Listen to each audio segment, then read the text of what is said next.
Earth so dry that nothing can grow. A once-packed city where vegetables and fruit, let alone a safe place to shelter, are things of the past because the bombs keep raining down and the aid is being blocked at the border. Inflation so high that bread is a treat. A child whose future is in peril. For even if one day there is enough food to eat, his mental and physical growth could be stunted for life. Food is, after air and water, the third most basic human need. Yet 700 million people, or 1 in 11 in the world, go hungry, according to the United Nations.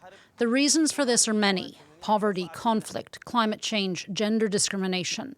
When it comes to extreme hunger, the first cause is armed conflicts, like in Gaza, Yemen, Sudan, and Nigeria.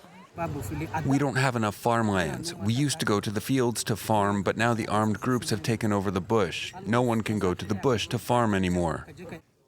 The Global Report on Food Crises tracks nations where food insecurity is at its worst, with tens of millions going hungry.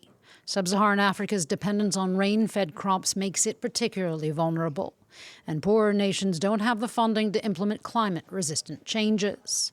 Humanitarian funding is also sorely lacking. There are shortfalls in donations. Wealthier nations are cutting back, despite an ever-growing need for humanitarian help across the globe. Our plans now hang in the balance due to massive funding shortfalls. Unless we receive additional resources, millions of people risk going through the wetland season in decades. And what of those that are lucky to have enough food on the table? On Global Food Day, the UN seeks to raise awareness about sustainable practices in a climate-changing world. It says 2.8 billion people on the planet still cannot afford a healthy diet.